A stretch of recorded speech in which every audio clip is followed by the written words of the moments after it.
This first case Articles on the Go feature is titled Key Indicators of Performance for the Operating Room, written by Paul Wafer, BS, MBA, RN. We all know that turnover time is the most discussed performance indicator in the perioperative arena.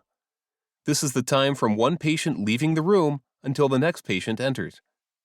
In our experience in acute care hospitals, the average turnover time for all cases runs about 23 minutes. This overall average can mask performance issues if not watched carefully.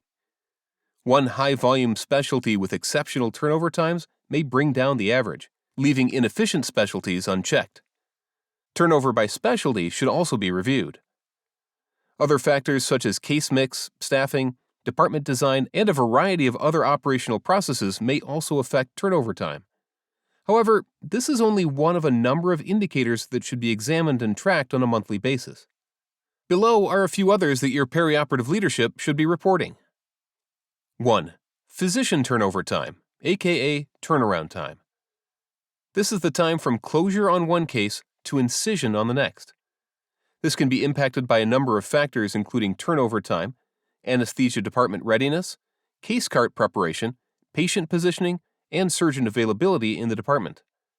The overall average for this time should be in the range of 45 to 48 minutes, but can vary significantly based on the complexity of the procedure. This is the time most concerning to the surgeon and why there is often variation between what nursing reports and what the surgeon claims to be turnover time. 2. First case on-time starts. This indicator can identify a number of process deficiencies that can affect department performance throughout the day. For example, there can be problems with patient preparation prior to entering the OR. There can be issues with the accuracy of preference lists and case cart development, and there can also be issues with instrument reprocessing. In our practice, we see the main reason being the timeliness of physician arrival as the key reason, but this can be masking all of the other items previously stated.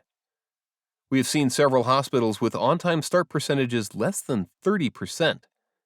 We recommend a goal between 80 and 90% and believe it's achievable when the whole team works together to make it happen. 3. Room utilization.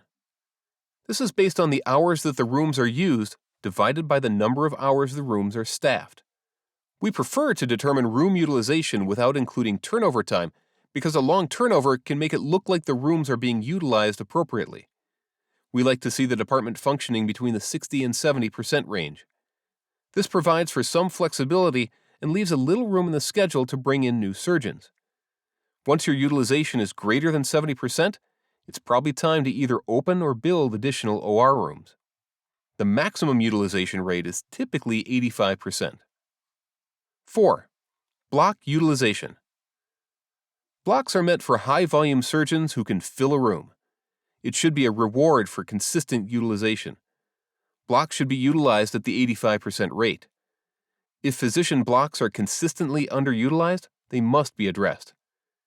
In hospitals with low block utilization, we recommend a target in the 60 to 70% range and adjust it higher as compliance improves. Physicians with low utilization must be addressed in an objective fashion. Depending on their current utilization, they should either have their number of days reduced or completely eliminated. We've found that by reducing low utilizers, you can free up more space for first-come, first-served cases. This can reduce the overall demand for blocks and actually improve overall utilization of the rooms. 5. Cases by day of the week. By tracking daily patterns of room usage, adjustments can be made to the number of rooms and staff available by day of the week and improve efficiency. 6. Cases by hour of the day.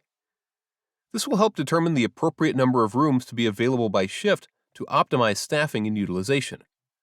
This can also help determine the right time of day to shift to on-call status. 7. Department productivity. In the OR, it is typically tracked by hours worked per hour or minute of surgery time. We see wide variation in this number across the country, but typically recommend between 0.12 and 0.13 hours per surgery minute to allow for adequate staffing and time for staff development. If all of these indicators are in alignment, there's a good chance you have a well-functioning operating room. If they're not in alignment, it may be time to consider addressing some of these breakdowns. As always, thanks for listening to this episode of First Case Articles on the Go.